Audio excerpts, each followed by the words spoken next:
Hi guys, it's Gina, and today I am going to be talking about Lola and the Boy Next Door by Stephanie Perkins. So excited to do a book talk for this. I do have a video on Anna and the French Kiss. I will leave a link to that in the description below, so be sure to go and check that out if you are interested.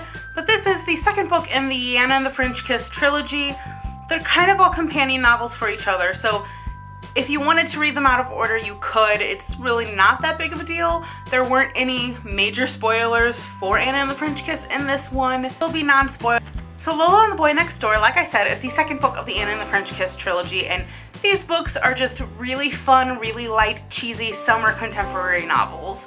They're so cheesy and so much fun, and they're just really incredible, and I'm so glad that I finally picked them up, and I just love it so much. So much. So like Anna and the French Kiss, Lola and the Boy Next Door follows our main character throughout one full school year, or kind of through her full school year. Lola is a 17-year-old budding designer. She really loves to sew and she wants to be a designer, and she's definitely her own person. She dresses in a different outfit every single day and wears wigs on a daily basis. She is dating a 22-year-old boy named Max who is in a band, and she goes to his shows all the time, and that is actually where they met, at one of his shows when she was 16. And he didn't know she was 16, and they went out on a date, and she lied to him and told him she was 18. And by the time she told him his real age, feelings had already happened and it was too late. But through the okay of her parents, with very strict rules, she was allowed to date him. Now, the boy next door is Cricket Bell. Cricket and his family have lived next door to Lola and her family on and off for their entire lives. So you don't exactly know right away what happened between Cricket and Lola, but you know that something happened to where her heart was broken, and just something bad happened, and you don't really know what it is until you get a little bit deeper into the story. But you finally found out that Cricket and Lola kind of had this flirting thing going on, and they were talking, and everyone knew that they liked each other, and things just kind of kept building, and then they all just kind of fell apart. Nothing ever really happened, but feelings got hurt on both ends because of his sister, and they ended things on really rough terms.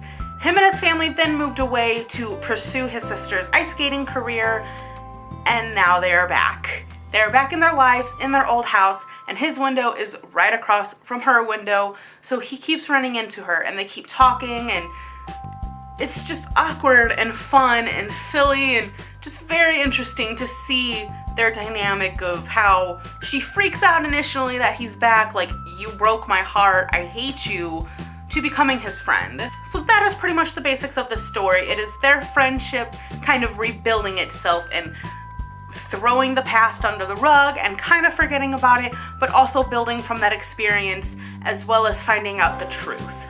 So I, like I said, really loved this story. It was incredible, and just the feels.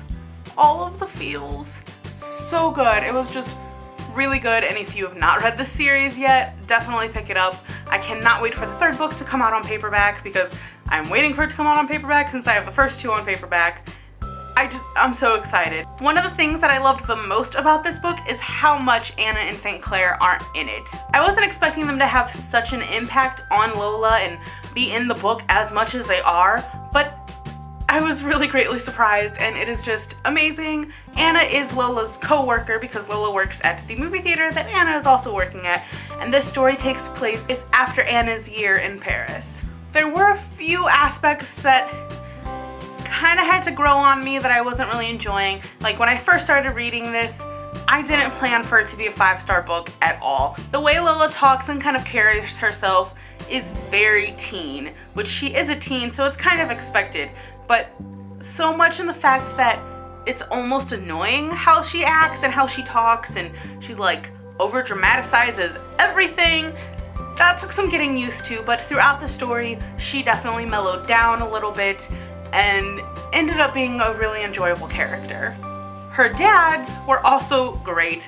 I love the fact that she has 2 gay dads. You find out that the dynamics of their family goes a little deeper than that when you find out that her birth mom is actually one of her dad's sisters. So one of her dads is technically her uncle, but he's also her dad. Life. So I really enjoyed them in this book, and I liked the dynamic between you have the strict parent and then you have the more laid back parent, and it was just really fun to see how they interact with Lola and Max and Cricket and just everybody in the story, and how they kind of come together as a family. And that aspect I really enjoyed, because it's nice to see that she had such a close relationship with her parents. Her relationship with Max was kind of iffy from the start, and it's just interesting, kind of her thought process and what happened with them, and I enjoyed his character for what it was. He wasn't my favorite character, but I liked what he brought to the story. I also really loved Anna's best friend and their dynamic, and how she kind of put Anna in her place a little bit. They have a fun relationship, and you can definitely tell that they're best friends. And the rest of the cast of characters, Cricket, his twin sister, a little bit of his parents, you don't see too much of them, but the rest of the cast of characters were just all fantastic, and they all brought something to the story, and you got something out of each and every single one of their characters, which is just brilliant and just so much fun. Like I said, Anna and St. Clair, still my faves.